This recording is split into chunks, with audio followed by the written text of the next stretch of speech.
What's going on, guys? Welcome to another video. Been a while, and I am happy to be back with today's video, which is going to go over 9 things that I became a Green Beret in spite of, not because of. In other words, none of these things that I did when I was up and coming through the ranks of going and trying to become a Green Beret helped me at all, and easily could have made it so that I didn't become a Green Beret.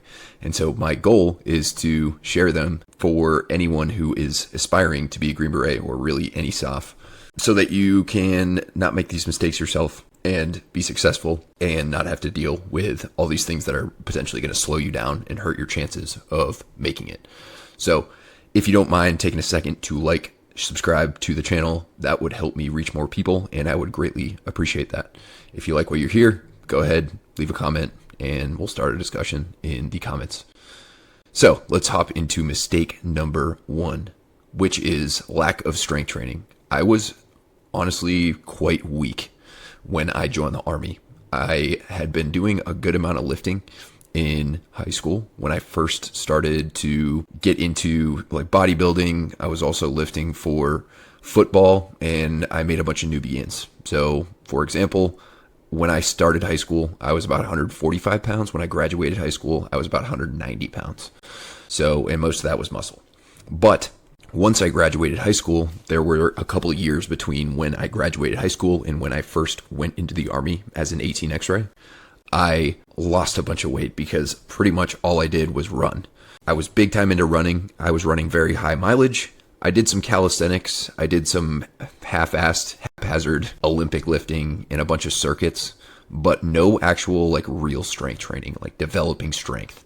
Low to moderate rep range, long rest periods, progressive overload. It was just kind of do a bunch of exercises and make myself tired and get what I thought would be the best of both worlds, cardio plus strength. And it turns out that's not really the best of both worlds. When you want to gain strength and improve your endurance, the more your strength training looks like endurance training, the less effective it's going to be. And the more your endurance training looks like strength training, same thing. So I went to selection at under 170 pounds. For reference, right now I'm about the same height, a little bit shorter after 12 years in SOF, but I am 198 pounds, so 30 pounds lighter, and I'm about the same body fat percentage. So hopefully that kind of helps you conceptualize the difference. Now, of course, I showed up to selection and I was strong enough at the right things. Again, I was pretty damn good at pull-ups, pretty good at push-ups, so PT test, the obstacle course, stuff like that was not very difficult for me. But then I got to team week, and although I had done a lot of specific training for that, so I did a ton of carries, a ton of sled work, I still was not one of the stronger guys on my team as far as strength is concerned. I definitely could carry things for a really long time. I had great endurance because I had basically spent most of my childhood, other than that very short stint of lifting for football, developing my endurance. And I did plenty of rucking, plenty of running. So I was solid at all of those things. However, I was not very strong. I am significantly stronger now. And even though I have lost some endurance since then, I wouldn't have as good a ruck or run times as I did then. I would gladly trade a little bit of time off my, for example, 12-mile ruck, 5-mile run, 2-mile run for another 100 pounds on my main lifts. So definitely got by unscathed and I made it. However, it would have been a lot less of a traumatic event going through team week in particular, where most of the strength requirements lie, had I taken strength training seriously. So selection, I always say this, is an endurance event with a strength component, but that strength component is non-trivial. You definitely want to be strong. And if you're a super endurance freak and you weigh 145 pounds soaking wet and can't really lift anything, then I would highly suggest taking your strength training a little more seriously, even if you have to substitute a little bit of your run time, lose some of your run speed, lose some of your ruck speed. I don't like to use standards because everyone says the squat, bench, and deadlift are these required lifts that you have to lift a certain amount of weight, which is not true. But you should be pretty aware of your strength level compared to your peers, those around you. And if you are lacking severely, then I would highly suggest taking that seriously and trying to gain some strength. eating in a way that will allow you to gain, not just running your life away and doing push-ups and pull-ups forever and turning your lifting sessions into cardio. So that's mistake number one. Got by, but it would not be my suggested route. Which brings us to mistake number two, and that is poor intensity management. And I will say probably a better way to describe that would be lack of intensity management. I just went way too hard all the time. So this was before we had so much available information on the internet. It was back in the 2010 timeframe, and this is kind of when CrossFit and other things like Jim Jones were coming onto the scene, which if you're familiar with that, especially early on, those two things were just pure go smash yourself, absolutely destroy yourself every time you train. I did absolutely no base building. I hadn't even heard of Zone 2, which I'll get into with the next one. I thought taking rest days and resting even between sets meant that you were just being weak. You shouldn't have to rest between sets. I thought 2 or 3 days were like the only option. If you were doing less than 2 training sessions a day, you were weak, but ideally you do 3 training sessions. I thought you had to be sore and fatigued and smoked all the time. I thought that if you did a workout that induced vomiting, then that's a good sign. Like, good sign you're training hard enough if you vomit during or after your workout. And that is not the case. Going hard is important. Training with intensity is important, but only training with extremely high intensity and also misinterpreting the definition of intensity like I did. I thought intensity meant be as out of breath, sweaty, and smoked as you possibly can be, not lifting proximity to failure or running RPE or running heart rate or anything like that. I thought it was just go hard or go home, like everything was a test or a time trial. That is not really what I'm talking about with intensity. Although that is, yes, I guess intense, it's not the right type of intense. But also some of your training should be moderate intensity. Other training should be kind of recuperative and light, low intensity. If you're just going hard all the time, you're going to spin your wheels at best. Most likely you're going to have some sort of overuse injury, or you're just going to hit some big wall, hit points of diminishing return. And honestly, a lot of people, when they train way too hard and they hit those points of diminishing return, or they hit a plateau, they think that they need to train harder because they're not training hard enough, or they need to train more. And usually it's the exact opposite. Usually you have to dial it back a little and manage your intensity a little bit better. You don't get better from actual training. Training gives you the stimulus to get better. When you're not training, when you're resting, when you're sleeping, when you're eating, that's when you actually make those adaptations. And then you come back next time or next week or a couple weeks from now on your training plan, and then you're better. Or you test yourself at the beginning of a training plan. You gauge whether it's working by whether you're making progress or not. And then at the end of that training plan, you should be a lot better at the things that you wanted to get better at from that training. If you're just the same, or if you're just smoked, or if you're just injured and you have to take a hiatus, then you are not managing your intensity well. And it's critical, especially for type A individuals who always think more or harder is better, to keep this in mind and show up available to actually perform rather than just hanging on for dear life. So that is number 2, poor intensity management. Let's go to number 3, which is really similar, just specifically with running. Base building, never heard of her. Yeah, that was me. I had never heard of Zone 2. It was not anywhere near as popular as it is today. If you follow any sort of fitness information or fitness creators, you probably are aware of Zone 2. Maybe even so much so that you're a little sick of hearing about it. But it is very important that you build your base. Whether it is just a general conditioning base with a multitude of different types of conditioning, running, swimming, biking, whatever you prefer, or as you get a little closer to needing to be good at specific things like running and rucking, your base should be focused primarily on those actual activities. Specificity, super important. But if you don't build your aerobic base, when you start to increase the intensity, A, it's just going to be more stressful. Going back to the last one, you're always going to be in this minimally recovered state, in this over-fatigued state. But B, also, you don't have the bottom of the pyramid covered, the foundation upon which you build your higher intensity stuff. So the great thing about low intensity training or moderate intensity training, whatever you want to call it, Zone 2, is that you can do lots of it. And it is very high stimulus and very low fatigue. Some training is high stimulus and high fatigue. Some training is even more fatiguing than stimulative. Like if you go out and just do a 5-mile time trial every time you run, that's just gonna be way more fatiguing than stimulative. But the great thing about zone 2 is it's low fatigue and very high stimulus if you do it consistently enough and you do it for long enough and you do it with enough volume. So if you are a volume lover, if you are someone who just loves to do tons of volume, I have good news. The best thing to do tons of volume on is zone 2. Low to moderate intensity training, and you build on it over time periodically. Of course, you don't only have to do zone 2. You should absolutely do tempo work. You should absolutely do speed work, hill repeats, hill sprints. But that shouldn't be the brunt of your training. You shouldn't be going out like I did and just running as hard as you can almost every time you go out.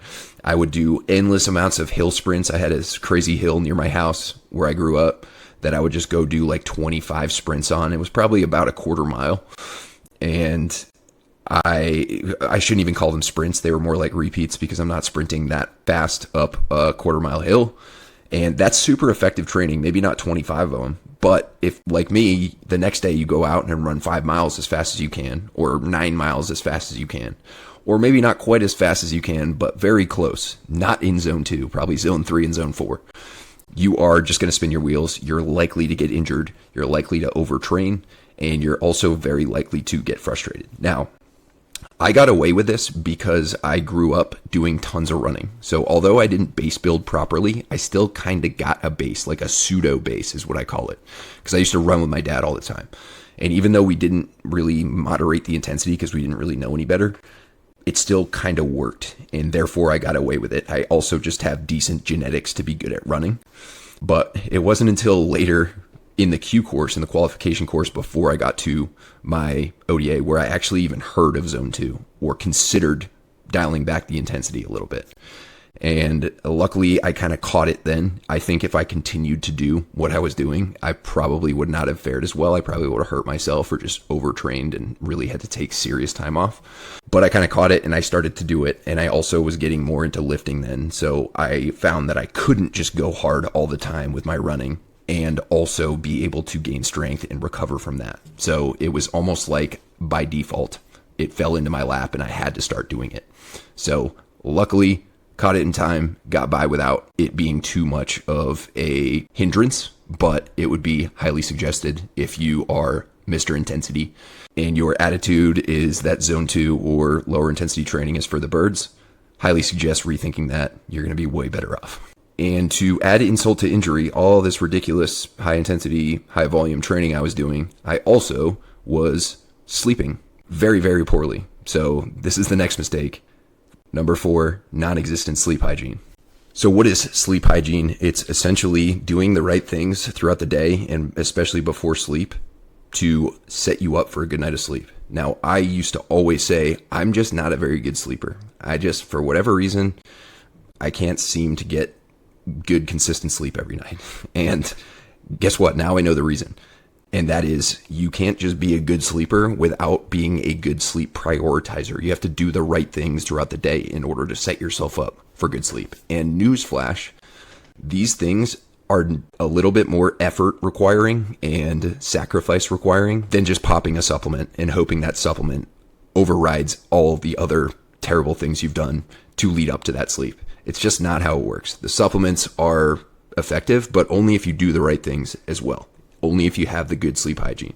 So some things that really mess my sleep up, one is probably the most important, and that is just not being consistent with my sleep and wake times. I would just go to bed when I felt like it, wake up when I felt like it, go to bed when I felt like it, and then I would stay up way later on weekends. I'd have to get up early on weekdays, and I would just wonder why I couldn't sleep on Sunday nights and Monday nights. It's because the last couple nights I had basically given myself jet lag by staying up way later and sleeping in, so you're just not used to it. You can affect your body's circadian clock, but you can't affect it by just like hoping it changes and adjusts. You actually have to be consistent. So that's the biggest one by far. But also, I would not do anything to prepare for bed other than like scroll on my phone or watch Netflix. And turns out when you look at screens before bed, A, what you're thinking about, it actually is a stressor. And B, that blue light that comes off the screen suppresses your melatonin production, which then reduces your sleep quality. It makes it more difficult to fall asleep and get into a nice restful sleep. I did not pay attention to temperature.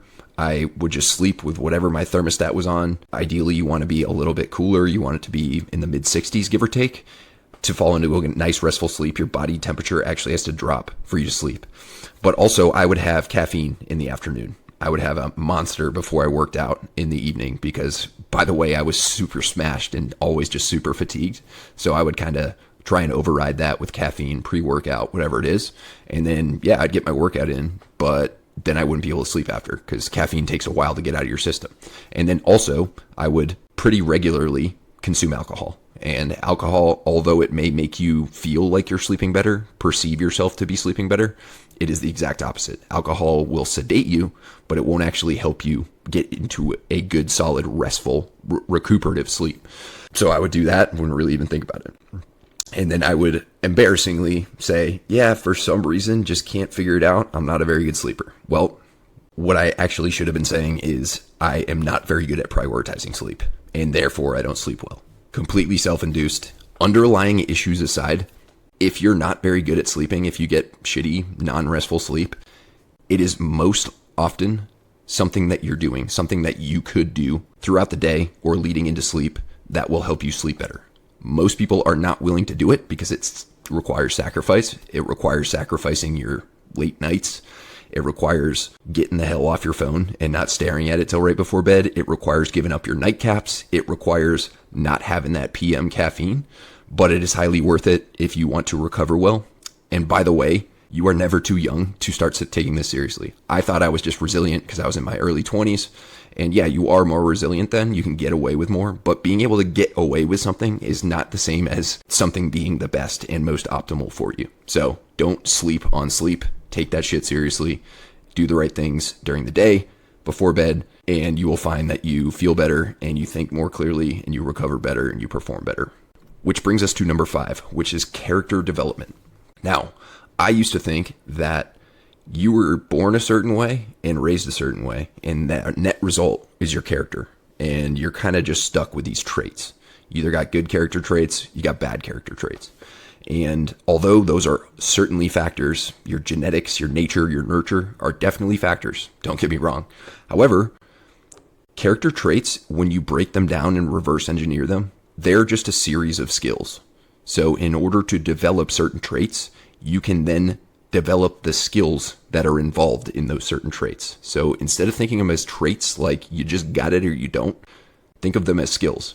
The problem is we're not very good at identifying what our character flaws are. Some of us might be decent at identifying our character strengths, but most of us don't know what our flaws are. I certainly didn't until I asked around.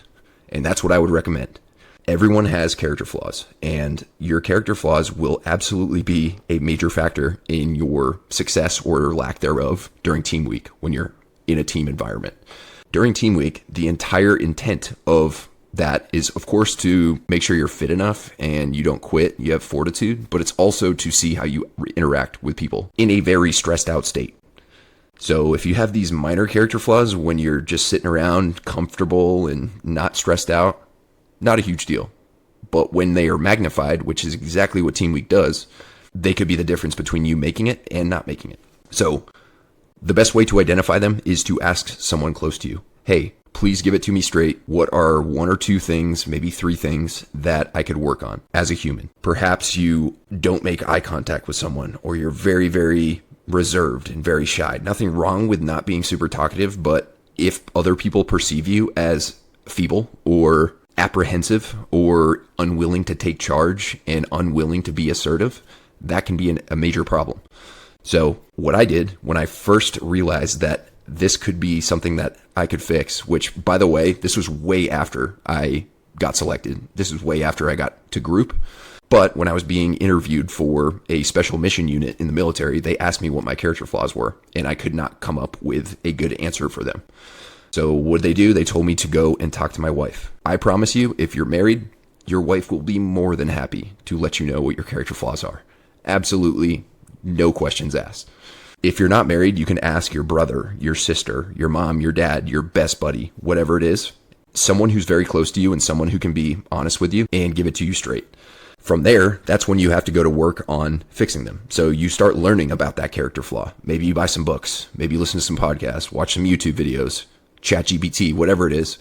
Any of these resources can give you a better understanding of what that character flaw is. But then the most important step, and the step that most people miss, is they gather the information, but then they don't go out and actually practice and develop those skills that are part of that character trait.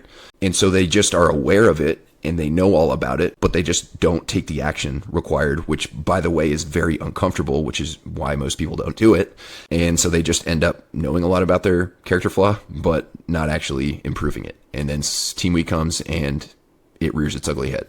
So humility, this one requires a lot of humility. It requires admitting you suck at something, which is very hard for pretty much all of us to do, but it is critical if you want to make sure that you're showing up to team week and then your actual soft career afterwards with your character flaws addressed. Which brings us to the next one, which is minimal life skill development. Life skills like tying knots, navigating, being able to build something, thinking outside the box, doing just basic things that are not like playing sports and working out.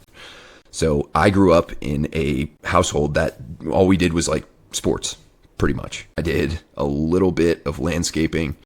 I painted some houses and I did some fishing, but I had no survival skills. I had no sense of direction or ability to use a map and a compass. I couldn't tie basic knots, like not even a square knot.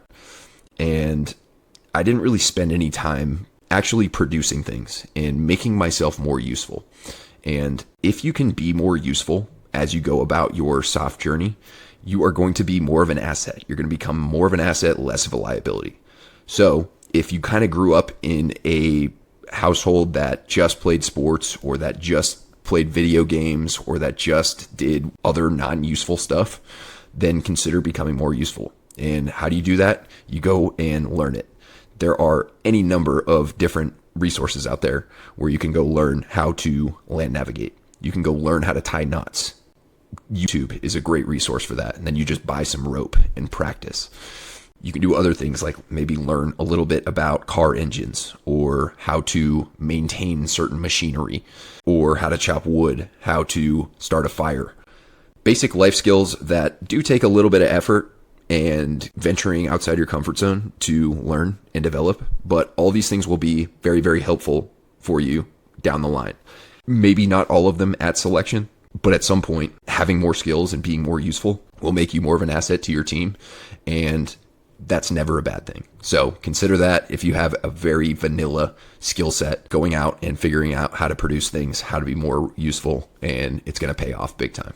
Which brings us to number 7, which is excessive alcohol consumption. I used to be a pretty high level drinker, to be honest with you. And embarrassingly, I was actually proud of it. One of the things that I was most known for was my ability to chug beer very, very fast. We used to have a boot, like a Das boot, before I joined the Army that could hold 3 12-ounce beers, and I could chug it in like 7 to 8 seconds, the entire thing. And my buddies and I would go to bars and we would actually challenge people to chugging contests. Like I would be the chugger, of course, and I was undefeated my entire life. I'm sure other people can chug faster than I can out there, but I never experienced them. And I would drink most nights, and I would drink excessively on some of those nights. And needless to say, that was not helping my performance whatsoever. I was almost always either in a state of being intoxicated, feeling depressed, or feeling anxious. And turns out when you're intoxicated all the time, those last two are pretty much inevitable. You're going to feel depressed at times. You're going to feel anxious at times. It magnifies your inherent tendency to feel those things.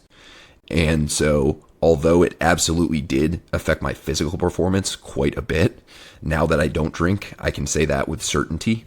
The thing that it affected most was my outlook, my mentality. And even if it didn't have those physical effects, reduced sleep quality, reduced recovery, dehydration, making you feel nauseous and sick the next day, the mental effects of too much boozing alone are enough for, in my opinion, to highly consider at least moderating it significantly, but maybe even quitting it until maybe a later date, or maybe quitting it forever. You're not really getting anything positive out of alcohol consumption. There are no health benefits to it. Although you can drink, clearly this is something that I did all the time and still make it, you're not doing yourself any favors. And that doesn't even cover the potential disciplinary issues or the potential danger of drinking too much, getting behind a wheel, or getting in a fight with your spouse, or getting in a fight at the bar and getting dropped for an alcohol-related incident. Those happen all the time. I would say, at least when I went through, by far, the most common reason for guys to get dropped was something related to alcohol. I would guess that it's probably still like that. So I am not going to be hypocritical and say you should not drink and you can't drink, but I will say definitely be aware of it and be an adult about it. And if you feel like you have a problem, maybe get some help, or maybe just quit. Totally. It's okay. Even if you don't have a problem with it, it is still okay to quit. You don't have to justify it to anyone. What I would recommend not doing is trying to push your narrative on others. You can stop doing it, and then that's that. If someone asks you why, that's one thing, but don't be like, oh, you're just poisoning yourself or whatever. That's not going to go over well. But you are not required to drink, and in no way, shape, or form is drinking more helping you. And the next one is piss poor fueling, or completely foregoing even thinking about how to fuel my training or my recovery. So what I usually did back then was just fast. This was like right at the beginning of when intermittent fasting kind of came onto the scene, and I was very, very into nutrition. So I would read all about it and learn all about it. And when I first started doing it, it actually was really enjoyable. It actually worked and helped me stay lean. I could eat insane amounts of food in the evening, and then I just didn't eat till the next evening. And I stayed shredded and felt pretty good, but I absolutely did not perform or recover as well as I should have had I fueled better and spread out that nutrition throughout the day. And honestly, I just didn't even know that it was a good idea to fuel your runs, fuel your rucks, eat high carbohydrate foods, eat high protein foods around when you're going to train in order to give yourself the fuel required to perform at your highest level, and also the building blocks to recover and repair with protein after you train. So what I would recommend is taking fueling very, very seriously. If you want to learn more about how to fuel for performance, check out the recovery guide that's linked in the description. But needless to say, it's more than just sipping some water around your training. If you're taking in carbohydrates and you are hydrating well with water plus electrolytes, you're going to feel a whole lot better. You're going to perform better, and you're also going to recover better. And by the way, if you have some strength and muscle to build, you're going to have to fuel even more. And I did not take that seriously, and I was pretty skinny, pretty weak, got by, but I could have been a whole lot better. And last but not least, relationships. I did not understand the effects that relationships, especially poor relationships, can have on your overall performance, your recovery, your well-being, and even your overall health and your potential lifespan. So whenever I had a chance, whether it was pre-selection, after selection, in the Q course, whatever, I would always go home, back to my hometown up in Maine, and I would hang out with people who, don't get me wrong, certain people that I would hang out with then, I'm still friends with because they too have changed like I have. But when I would go home, all we did was party and drink and stay up late and rinse and repeat the next day. And there were many cases where the decisions that I made at home could have absolutely turned out a lot worse and really negatively affected my chances of making it and or got me dropped. I'm not going to get into the details of them, but I used to make terrible decisions when I went home. And it's mainly because I did not curate my friend group and I did not hang out with the right people. And I made the wrong decisions about going home. And there's a big reason I always emphasize taking your relationships very seriously and hanging out with the right people. It's because the people you hang out with are the people you're going to be most like. And if you hang out with a bunch of lowlifes, you hang out with a bunch of people who bitch, moan, complain, gossip, play the victim, party, etc., then you're going to just become that type of person too. And it can be very difficult to cut ties with these type of people. Oftentimes they're manipulative and they like to kind of pretend that they support you, but they don't really support you because they say they do, but then you go home and they just play a role in you making these bad decisions. And those type of people can absolutely throw a wrench in your goals. And you absolutely want to take a good hard look at the people you spend the most time with and ask yourself, are these people helping me reach my goal? Are they helping me improve? Are they helping me grow? Are they like-minded? Do they have the same mindset for growth and improvement and achievement that I do? Or are they just those type of people that never leave their hometown and go out drinking every single night and don't train and just live off negative vibes? I luckily had made plenty of friends in the selection pipeline as well as the Q course. And these were positive relationships that absolutely were beneficial. But also I had not broken away from my negative relationships back home. And it could have been very costly. It wasn't. But looking back on it, I definitely should have made better decisions with who I hung out with. And that's it. That's number 9. Those are the 9 things that could have fucked me over, that didn't fuck me over. Hopefully you guys got something good out of that. And if you are able to relate to 1 or 2 of those things, especially right now, maybe a good time to intervene. And intervening could be maybe you do it yourself, you white knuckle it, or you start making better decisions. You just decide to change, or potentially maybe you have to go find someone who can mentor you through it, or maybe you have to go talk to a therapist and get some help. Some of these things, especially the alcohol one, are very hard to do on your own. So there's nothing wrong with seeking help. And it's a lot easier when at least someone is by your side supporting you when you're trying to improve. So thanks for watching, guys. I'll be back soon with another video. Until then, Terminator out.